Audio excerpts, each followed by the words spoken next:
दुनिया के हर कोने में कुछ राज, कुछ कहानियां छुपी होती है। ऐसी कहानियां जो समझ के बाहर होती है। और हम आए हैं अन सीक्रेट्स को अनकवर करने, अन पाथ्स पार चलने, जहां से लोग वापस तो आते हैं, लेकिन कहते हैं अंधेरा उनके साथ चिपक कर आता है। स्वागत है डायनामिक डार्क पार। स्वागत है एक ब्रांड न्यू हॉरर एपिसोड में। स्वागत है एपिसोड 54 में। मैं हूं आदित्य और आज हम लाए हैं 3 टेरिफाइंग हॉन्टेड स्टोरीज, जिसमें है असली भूत प्रेत, चुड़ैल और साइकोलॉजिकल डर का परफेक्ट ब्लेंड। नई कहानियां, नया हफ्ता और नया डर। पिछले एपिसोड 53 में हमने creepy pasta horror stories explore की थी।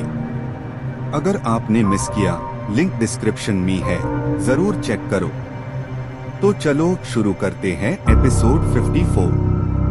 अगर आप यहाँ नए हो तो लाइक, सब्सक्राइब और नोटिफिकेशन बेल ऑन करना मत भूलना। अगर आप डेयर करते हो देखने के लिए कि आगे क्या आने वाला है।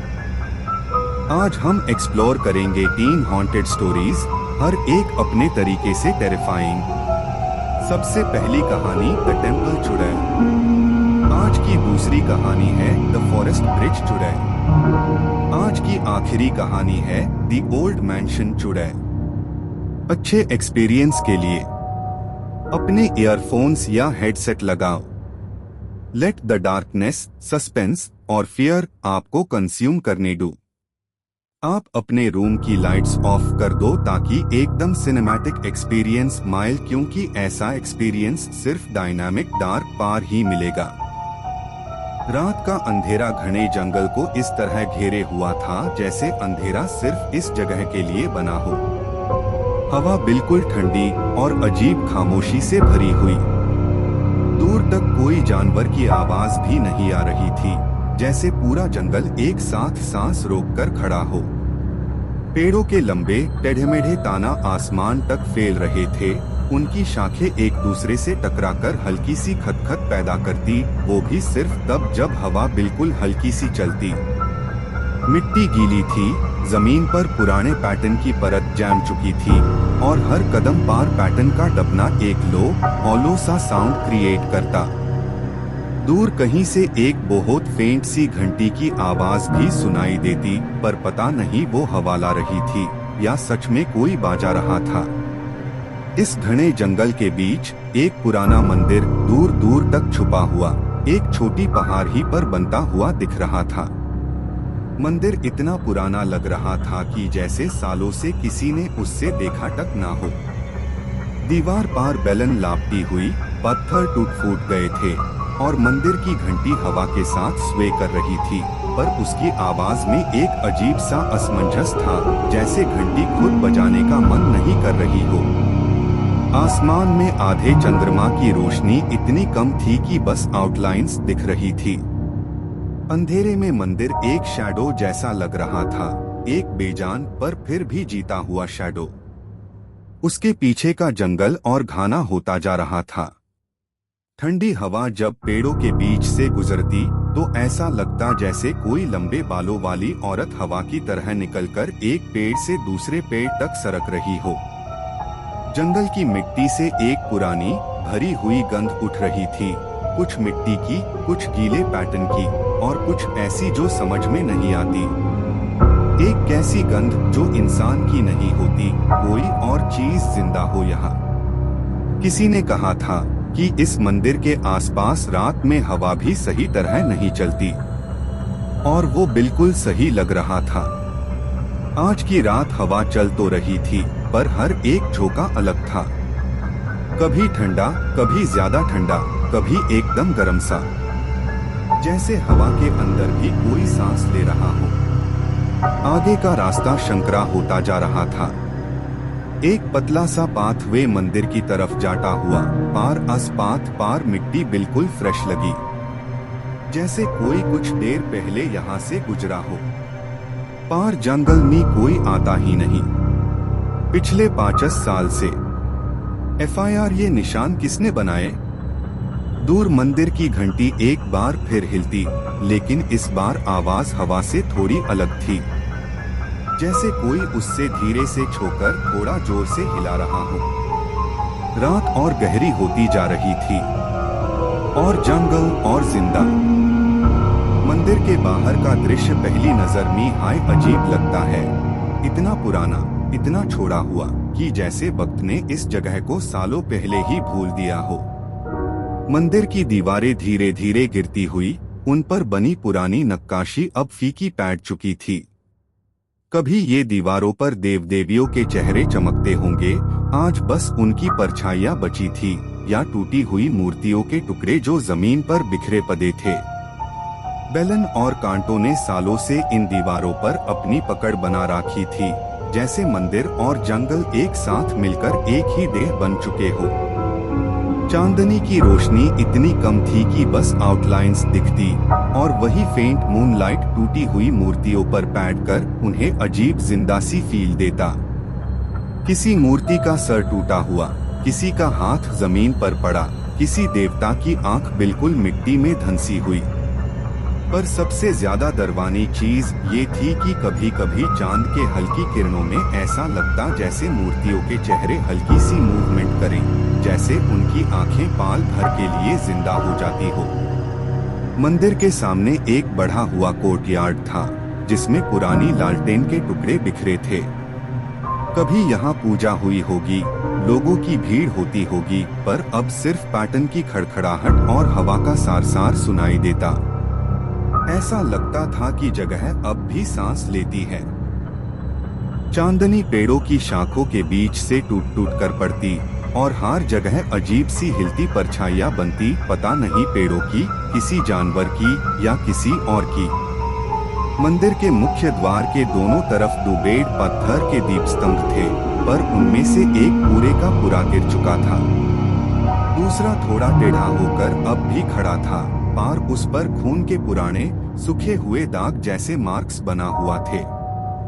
ऐसे दाग जो बारिश से भी नहीं उतरते, और जिन्हें देखकर लगता है कि ये किसी इंसान के नहीं हो सकते। दरवाजा आधा खुला था, और उसकी लकड़ी बिल्कुल सूखी, सेफ, धीरे धीरे छनती हुई, जैसे दरवाजे पर किसी ने 1000 बार उंगलियों से खुराचा हो। लकड़ी के टुकड़े नीचे जमीन पर गिरे थे, और उन्हें देखकर ऐसा लगता था कि ये मार्क्स इंसान के हाथ के नहीं, कोई बहुत लंबे, बहुत तीखे नाखून वाली चीज ये सब करती रही है। चांद की हल्की रोशनी दरवाजे की लाइन से अंदर गिर रही थी। अंदर का अंधेरा इतना गहरा था कि चांदनी भी उसमें घुस नहीं पा रही थी, जैसे मंदिर के अंदर कोई रोशनी रह ही नहीं सकती। दरवाजे के अंदर से कभी कभी हल्की सी आवाज सुनाई देती, जैसे कोई पत्थर सरकता हो, या कोई बहुत धीरे सांस ले रहा हो। मंदिर की सीढ़ियों के पास हवा बिल्कुल अलग लग रही थी, थोड़ी ठंडी, थोड़ी गर्म, थोड़ी भारी, जैसे हवा में किसी पुरानी आत्मा का बोझ लटका हो। कहीं दूर से एक पत्थर गिरने की आवाज आई, लेकिन कोर्टयार्ड में कोई नहीं था। परछाइयां FIR बदली, और इस बार एक परछाई सीढ़ियों के टिक टिककर रुक गई। अजीब लंबे हाथ, और कुछ पल बाद वो परछाई हवा में घुल गई। मंदिर जिंदा था, मंदिर देख रहा था, मंदिर इंतजार कर रहा था।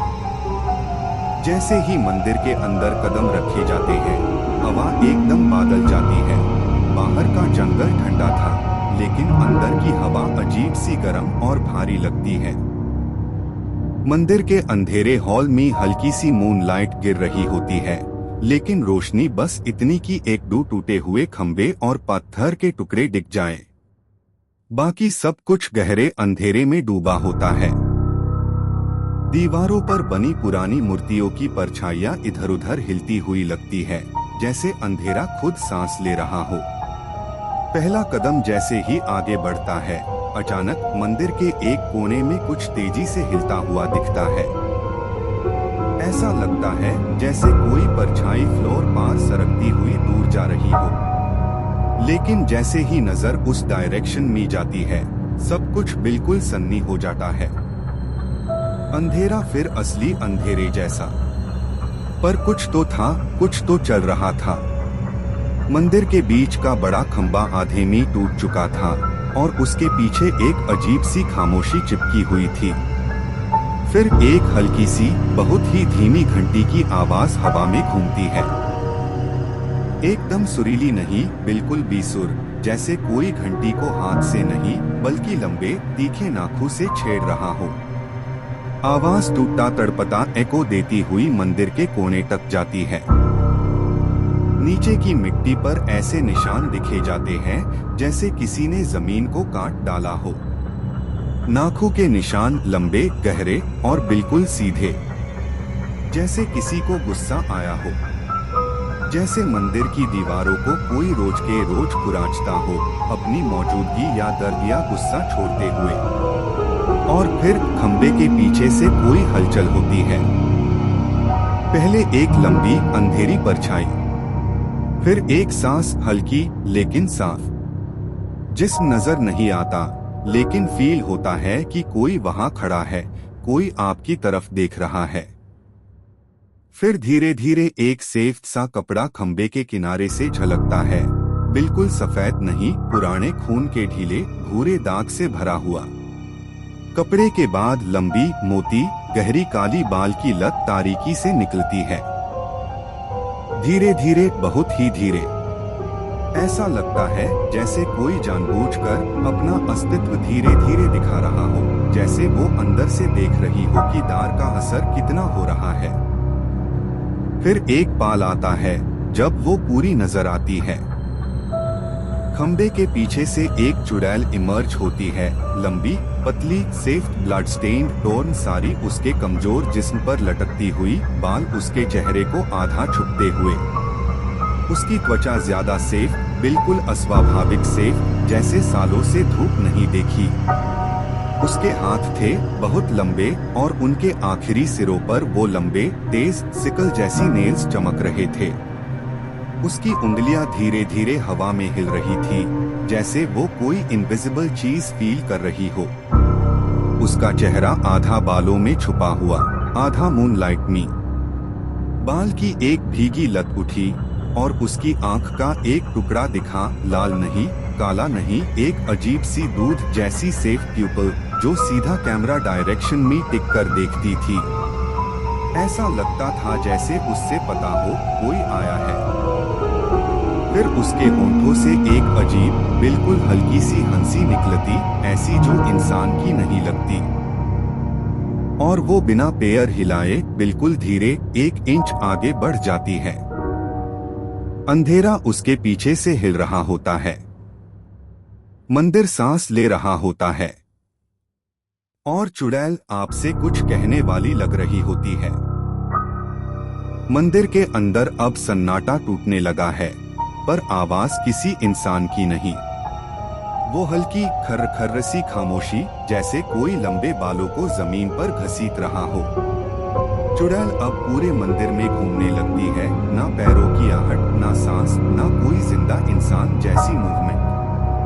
बस एक ठंडी हवा की लेह जो उसके पीछे पीछे चलती रहती है।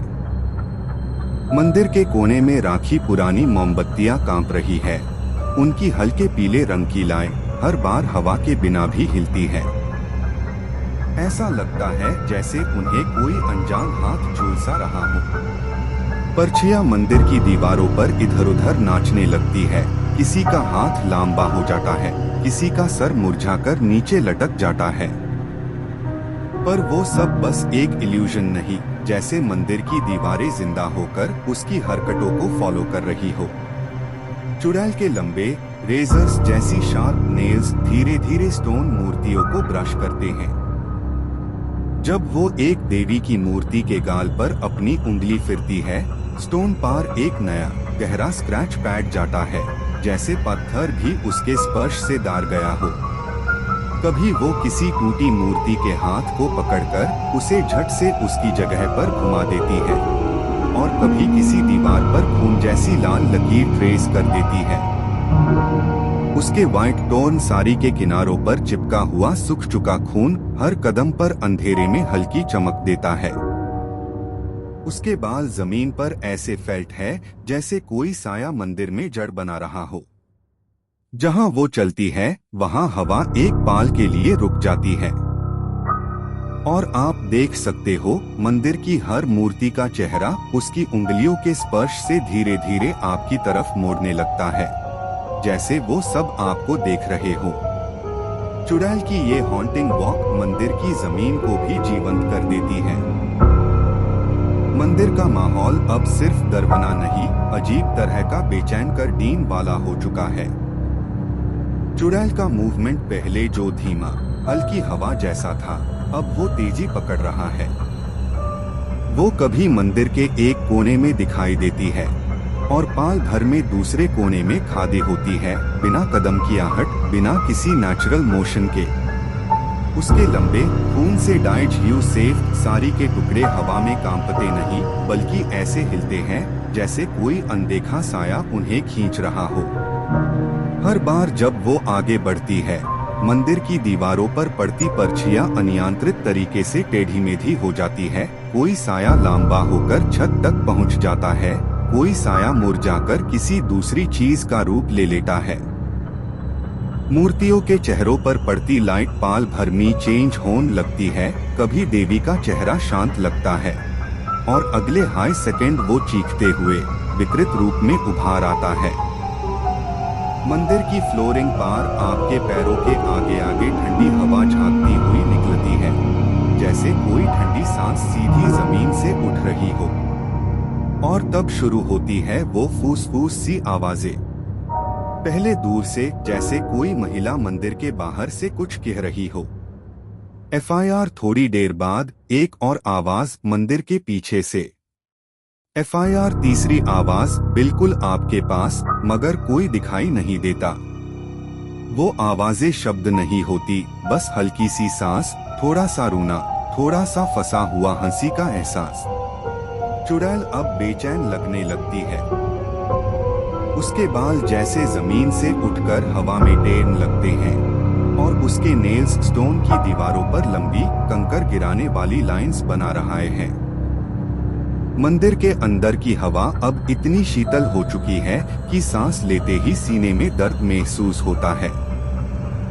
आप देखते हो कि मूर्तियों के पीछे एक पाल के लिए कोई सेफ चेहरा दिखता है और जब टॉर्च वहां घूमते हो वो गायब। पूरी जगह ऐसे लगने लगती है जैसे मंदिर आपको अंदर फंसाकर धीरे धीरे अपनी कहानी बताने की कोशिश कर रहा हो। रहस्य अब अपने चरम पर पहुंचने वाला है। मंदिर का माहौल अचानक अजीब तरह से हल्का हो जाता है, जैसे कुछ सेकेंडन के लिए समय ठहर गया हो। चुड़ैल जो अभी तक तेजी से इधर उधर फिसल रही थी, अचानक बीच में ही रुक जाती है। उसके बाल हवा में ठहरे हुए नजर आते हैं और उसकी टोन व्हाइट साड़ी के ब्लड स्टेन्स डिम लाइट में एक पाल के लिए लाल चमकते हैं। आपको लगता है शायद वो आपकी तरफ मुड़कर कुछ बोलेगी, पर नहीं। उसका पूरा शरीर धीरे धीरे हल्के धुएं की तरह हिलने लगता है, जैसे कोई हस्ती अपनी ही परछाइयों में समा रही हो। एक पाल के लिए उसका चेहरा, जो पूरे वक्त बालों के पीछे छुपा रहा, थोड़ा सा दिखता है। बस एक झलक, एक बहुत हाई पेल मुर्दा रंग का चेहरा, आंखों के जगह दो गहरे अंधेरे गड्ढे। और फिर एक पाल में वो उजली रोशनी की तरह फ्लेयर होती है और मंदिर के बीचों बीच से बिल्कुल गायब हो जाती है। ना चलने की आहट, ना हवा का झोंका, सिर्फ एक बहुत ही ठंडी लेह जो सीधी आपके सीने तक उतर जाती है। कैंडल फ्लेम्स एक साथ तेजी से ऊपर को शूट करती है, फिर धीरे धीरे शांत हो जाती है। मंदिर की दीवारों पर फैली सारी टेढ़ी मेढ़ी परछाइयां पीछे की तरफ सिकुड़ने लगती है, जैसे उन्हें किसी ने वापस खींच लिया हो। विस्परिंग वॉइसेस एक लम्हे में बंद हो जाती है, जैसे किसी ने उनकी जुबान तोड़ दी हो, और एफआईआर सिर्फ गूंज रह जाती है। मंदिर की सांसें खत्म हो चुकी है।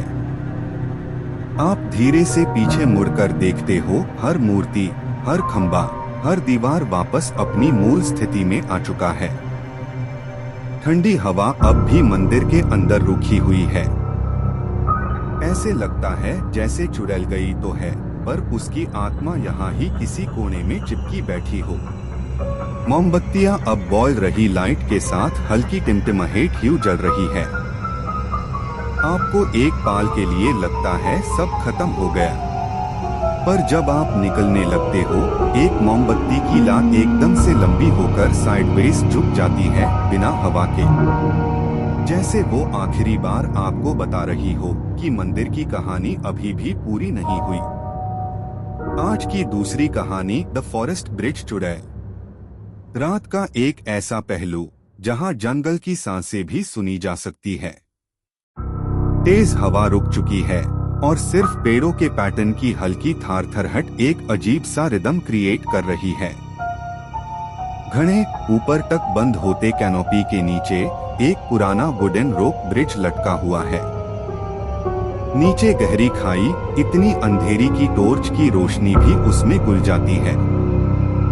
3 हाइकर्स, जिन्हें गांव वालों ने इस जगह से दूर रहने की सलाह दी थी, हाथ में फ्लिकरिंग लैंटर्न लिए धीरे धीरे ब्रिज के पास पहुंचते हैं। ब्रिज के पहले ही कदम पर एक अजीब सी खामोशी चिपकी हुई मिलती है, जैसे इस पाथ पार कदम रखते हाय जंगल की सारी आवाजें रुक गई हो। तीनों के पैरों के नीचे वुडन प्लैंक्स हल्की सी चीख निकालते हैं। रोप जो सालों से बरसात, हवा और सर्दी झेल चुकी है, हल्की सी हिलती है। पार अस हिलने में भी एक अननेचुरल स्टिफनेस महसूस होती है, जैसे किसी ने अस रोप को अपने हाथ से कास कर पकड़ा हो। हवा में एक धीमा डैम्प स्मेल है, पुरानी लकड़ी की बू और कुछ ऐसा जो किसी जल गई चीज जैसे महसूस होता है। तीनों हाइकर्स एक दूसरे को देखे बिना सिर्फ ब्रिज के बीच तक पहुंचने पर फोकस करते हैं, लेकिन उन्हें ये नहीं पता कि जंगल के कोने से कोई उनको देख रहा है। पेड़ों के बीच एक सेफ साया, बिल्कुल स्टैटिक, बिल्कुल स्टिल, जैसे हवा में लटकता हुआ। उसकी फिगर दिखकर ऐसा लगता है जैसे कोई औरत लंबे बालों और सेफ टोर्न साड़ी में उन्हें टक रही हो, पर पलक झपकते हाय वो साया गायब हो जाता है। ब्रिज का थारथराना अब काफी ज्यादा हो चुका है, पर हवा बिल्कुल नहीं चल रही। दोनों रोप्स हल्की हल्की झटके खा रही है। हाइकर्स को महसूस होता है कि शायद कोई चौथा इंसान भी उनके साथ ब्रिज पार कदम रख रहा है, पर पीछे मुड़कर देखते हैं तो सिर्फ खाली हवा, जैसे कोई इनविजिबल पेयर उनके आसपास चल रहा हो। कहानी की असली शुरुआत यहीं से होती है, जहां ब्रिज के दूसरे किनारे पर एक प्रेजेंस उनकी राह देख रही होती है। जैसे हाइकर्स ब्रिज के बीच तक पहुंचते हैं, हवा थोड़ी तेज हो जाती है, लेकिन ये हवा नॉर्मल नहीं। पहाड़ी हवा की हल्की सी सरसराहट उनके कान तक पहुंचती है और साथ ही एक अजीब फुसफुसाहट भी सुनाई देती है।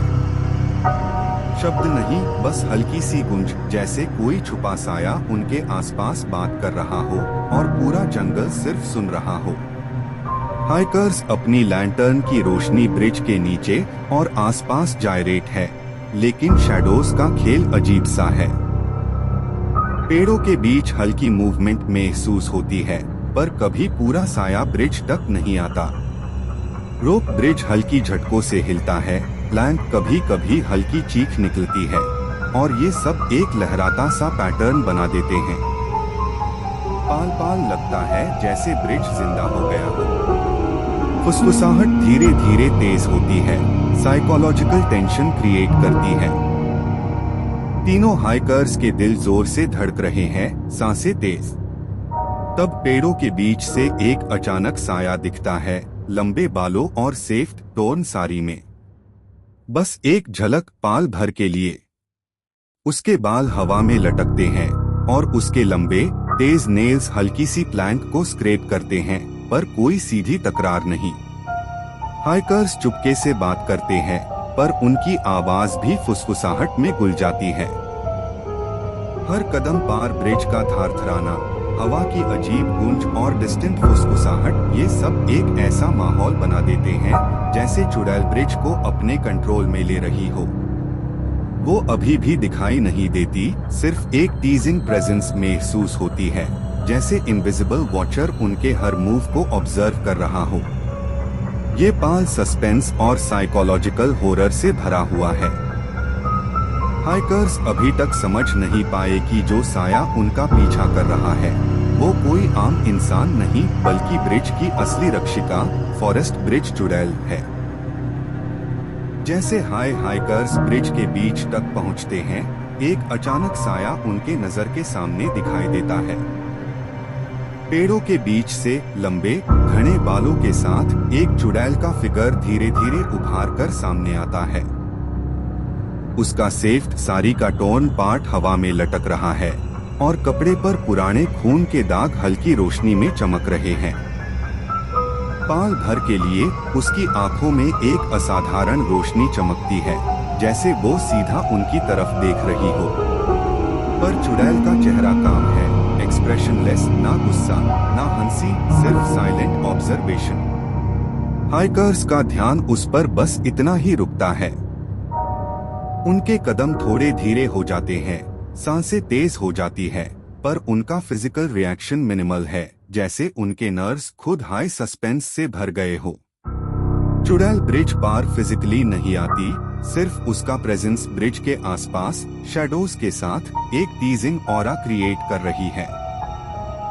लंबी डिस्टेंस से ब्रिज के रोप्स और प्लैंक्स हल्की हिलने लगती है, पर इस बार ये मूवमेंट नेचुरल नहीं लगती। हर प्लैंक पार फुटस्टेप का वेट सीन करता है, पर कोई भी स्टेप डायरेक्टली हाइकर्स के पास नहीं है। चुड़ैल का फिगर थोड़ा फ्लिकर होता है, पाल के लिए एक जगह, अगले पाल शैडो के साथ ब्लेंड होकर वैनिश, फिर से उबर आता है। इसे सस्पेंस और भी गहरा हो जाता है। हाइकर्स अभी रियलाइज करते हैं कि ये कोई आम साया नहीं है। वो साइलेंटली ऑब्जर्व कर रही है, ब्रिज पार एक अनसीन गार्डियन जैसी, पर कभी भी उन्हें हार्म नहीं करती।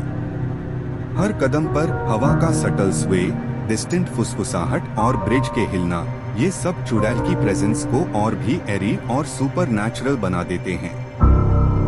इस पहली दिखाई के साथ चुड़ैल का ऑरा ब्रिज पार परमानेंटली सेट हो जाता है। एक ऑब्जर्वर, एक साइलेंट स्टॉकर जो ना अटैक करती है ना चेज, बस अपनी हॉन्टिंग प्रेजेंस से सस्पेंस क्रिएट करती है। जैसे ही यात्री पुल के बीच तक आते हैं, पेड़ों के बीच से एक हल्की सी लिहर दिखाई देती है। चुड़ैल अपनी छुप-छाप उपस्थिति के साथ धीरे धीरे पुल पर उभार आती है। उसके लंबे बाल हवा में लहरा रहे हैं, सेफ्ट और पुराने खून से दाग वाले साड़ी के टुकड़े हल्की घूमती लहरों के साथ हिल रहे हैं। वो कदम कदम पार ब्रिज पार चलती है, पर कभी भी यात्री की तरफ सीधा नहीं देखती। हर कदम पर पुल के तख्ते हल्की सी घड़घड़ाहट करते हैं, रस्सी धीरे हिलती है और पेड़ों के साए अजीब साकार लेते हैं, ना खौफनाक ना एग्रेसिव, बस एनवायरनमेंट को अपना साया बनाकर सस्पेंस बढ़ा रहे हैं।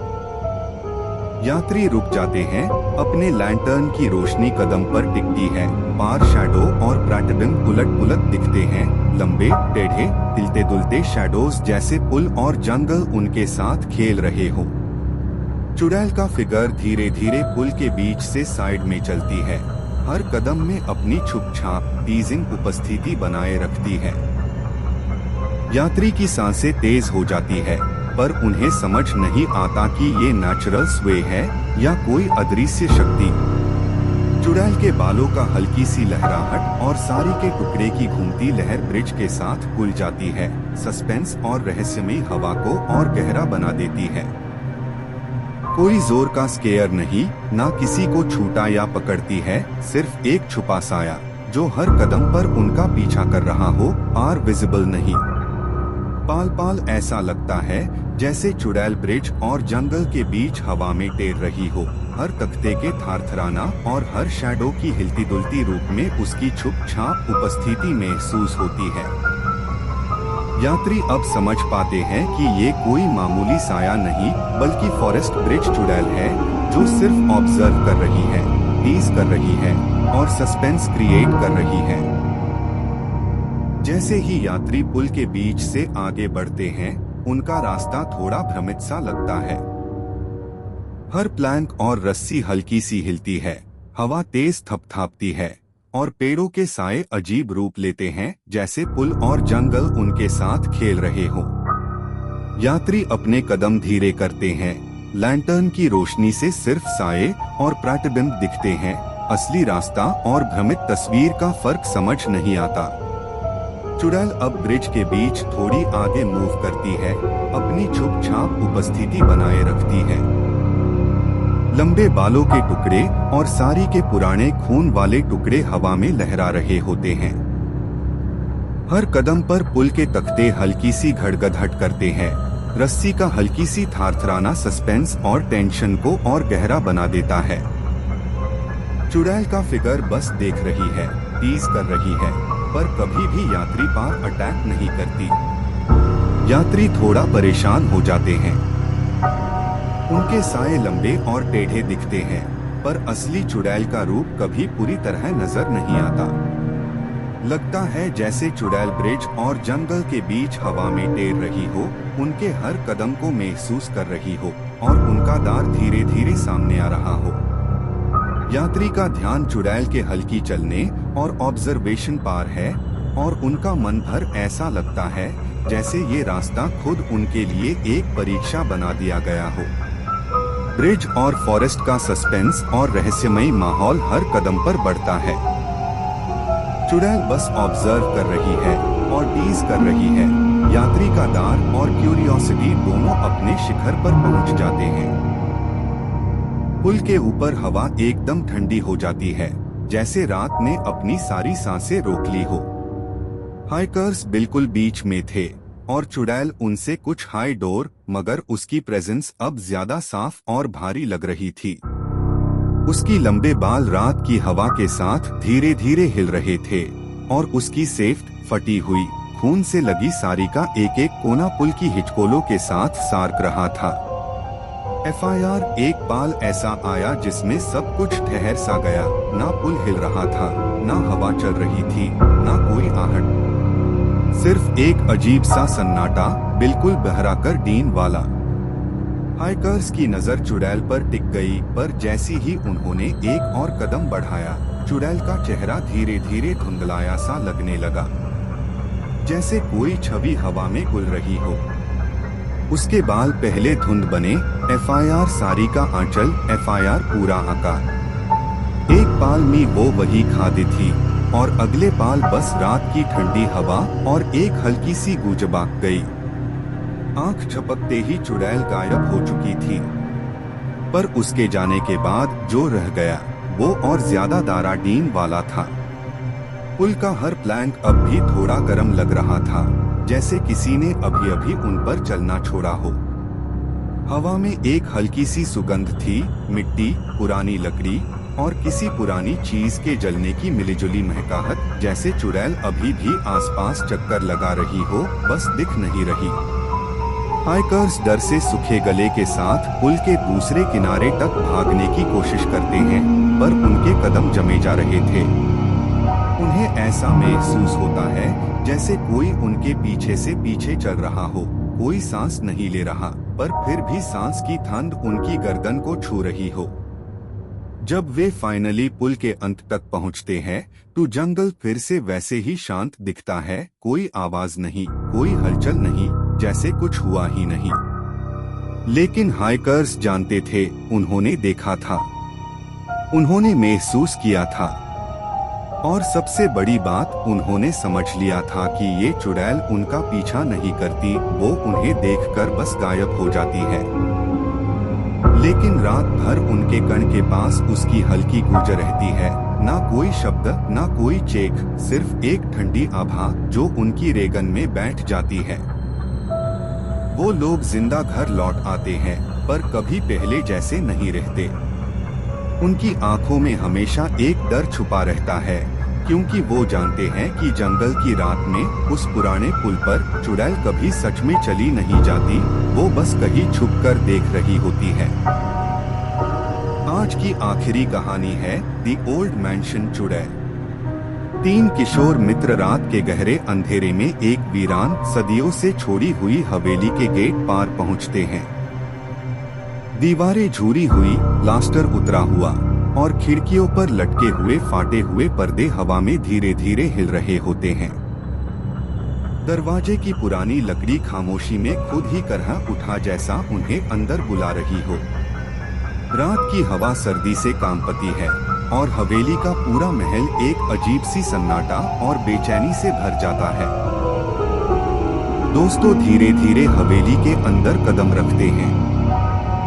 अंदर घुसते ही उन्हें लंबे संके गलियारे दिखते हैं, जहां दीवार की प्लास्टर उतरी हुई है और पुराना टूटा फूटा फर्नीचर इधर उधर बिखा पड़ा है।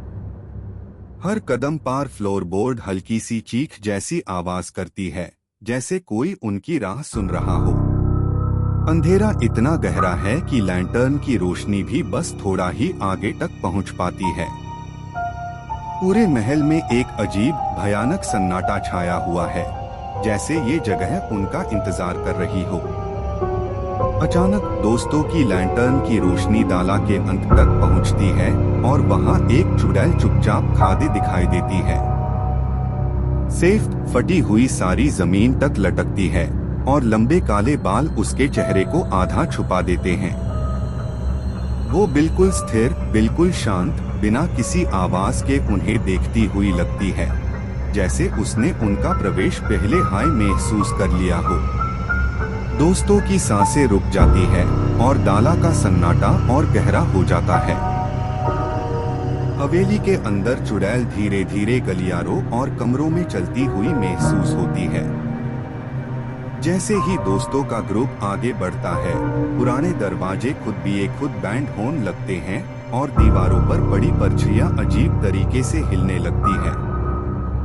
अंधेरे में उन्हें अपने ही प्रतिबिंब टेढ़े-मेढ़े और अजीब दिखने लगते हैं, जैसे रूम्स किसी और सी दुनिया में बादल रहे हो। चुड़ैल की प्रेजेंस बिना आवाज के उनके आसपास घूमती रहती है और दोस्तों का डर धीरे धीरे पैनिक में बदलने लगता है। दोस्तों के सामने हवेली के पुराने राज धीरे धीरे खुलने लगते हैं और उनकी पिछली गलतियां जैसे एक एक करके सामने आती है। हर कमरा और गलियारा उनकी हिम्मत को परखता है और चुड़ैल की स्थिर साइलेंट प्रेजेंस उन्हें टेस्ट कर रही होती है। उनके शैडोज और प्रतिबिंब और टेढ़े-मेढ़े दिखने लगते हैं और हवा में हल्की सी गूंज उनके कानून तक पहुंचती है। दोस्तों का डर बढ़ता है, सांसें तेज हो जाती है और वे समझ नहीं पाते कि क्या सच है और क्या इल्यूजन। अचानक चुड़ैल उनके सामने से गायब हो जाती है। हवेली का हर कोना शांत और खाली हो जाता है, जैसे उसकी उपस्थिति अब सिर्फ यादों में रह गई हो। तीन दोस्तों के कदम तेज हो जाते हैं, वे भागकर बाहर निकलते हैं, लेकिन उनके मन पर उसका दार गहरा सा लग जाता है। हर शैडो और प्रतिबिंब अब भी उनके दिमाग में तीव्र होकर उभरते हैं और रात की सर्दी उनके रोम रोम में घुस जाती है। वे जीवित बचा लेते हैं, पर उनकी आंखों में हमेशा वही भय और बेचैनी रहती है, जैसे चुड़ैल का साया अभी भी उनके पीछे है और उन्हें कभी शांत नहीं छोड़ने वाला। So that was the end of episode 55 of Dynamic Dark। अगर ये स्कैरी स्टोरीज और दरवानी कहानियां ने आपको सच में स्केयर किया, तो कमेंट्स में बताओ कौन सी स्टोरी ने आपकी रात खराब कर दी। सबसे टेरिफाइंग कमेंट आए Aditya will pin it. Like करो, सब्सक्राइब करो और नोटिफिकेशंस ऑन रखो, ताकि आप हमारी नेक्स्ट स्कैरी और डरावानी कहानी मिस ना करो। और ये हॉरर एपिसोड अपने फ्रेंड्स और फैमिली के साथ शेयर करो if they can handle the fear. कोई haunted location, Indian horror story या अर्बन लेजेंड शेयर करना है, drop it in the comments. जो आइडिया सबसे ज्यादा लाइक्स लेगा वो हमारे नेक्स्ट एपिसोड में फीचर होगा। एपिसोड 56 इज कमिंग सून, जहां हम सुनेंगे Indian urban legend horror stories और सस्पेंसफुल ट्विस्ट्स। चुड़ैल वाली स्टोरीज होगी नेक्स्ट एपिसोड में। तब तक के लिए देखते रहिए डायनामिक डार्क के साथ, सुनते रहिए डरावानी कहानियां। ROZ नया एपिसोड आता है शाम के 7:45 बजे पार।